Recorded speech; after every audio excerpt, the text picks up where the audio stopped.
Ini kisah nyata di masa lalu. Makanya sering baca tuh yang baik-baik lah, kisah salafus saleh, orang-orang saleh di masa lalu.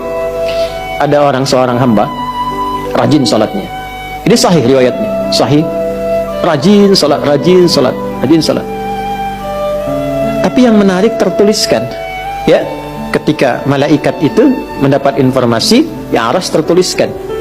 Ini termasuk bagian dari ahli neraka. Tapi salat. Perhatikan ya, perhatikan. Ini nanti terkait juga dengan hadis. Kalau Anda baca Al-Arba'in, nomor hadis yang keempat itu, ya, terkait dengan bab takdir. Bagaimana kemudian ikhtiar seorang hamba itu, ya, menjadikan ia berubah dari salah menjadi soleh dan sangat dicintai oleh Allah. Oke? Maka apa yang terjadi? Bapak Ibu sekalian, ketiba kemudian si malaikat itu, ini kisah sahih yang sampai, lalu menyampaikan kasihan pada orang ini, kok kelihatannya ibadah tapi tertulis ahli neraka.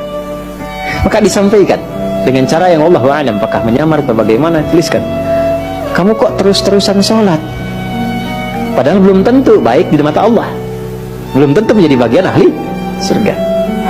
Perhatikan jawabannya. Tujuan saya sholat ini bukan karena surga atau neraka. Tujuan sholat ini bukan karena saya dipandang baik atau buruk, tapi tujuan sholat ini saya ingin mengagungkan Allah Subhanahu wa ta'ala. Perhatikan. Dan nanti ini menjadi cara bagi seseorang yang ingin bertobat. Jadi kalau ingin bertobat, tobatnya ingin benar, carilah perhatian Allah.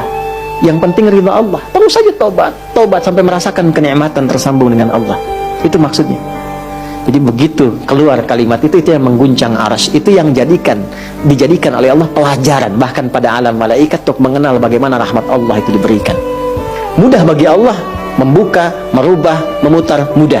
Tapi Allah ingin memberikan pelajaran bahkan di alam malaikat bagaimana kasih Allah diberikan. Begitu kalimat itu muncul, apa yang terjadi? Maka berubahlah di arsy namanya menjadi ahli surga. Ini riwayat sahih. Berubah menjadi apa? Ahli surga. Padahal Allah tuh maha mengetahui, gampang aja tinggal dirubah ahli surga, tidak. Tapi Allah ingin memberikan informasi bahkan di alam langit kepada para malaikat betapa tingginya rahmat Allah memberi kesempatan pada setiap hambanya untuk kembali kepada Allah dalam kebaikan. Dan itu disebut hamba. Disebut hamba. Karena itu Allah begitu mencintai ketika ada pelaku maksiat, dia pengen taubat, itu begitu dicintai dan statusnya naik lebih tinggi. Ini yang menyebabkan ayat ini turun. Qul ya ibadiyalladzina asrafu ala anfusihim. Ini yang menyebabkan itu menunjukkan rahmat Allah. Hai hambaku, betapa besar pun kau pernah berbuat dosa, sepanjang masih hidup belum tiba ajalmu, jangan pernah putus asa untuk mendapatkan rahmatku. Pakai rahmat. Rahmat di sini mencakup Rahman dan Rahimnya Allah Subhanahu wa taala.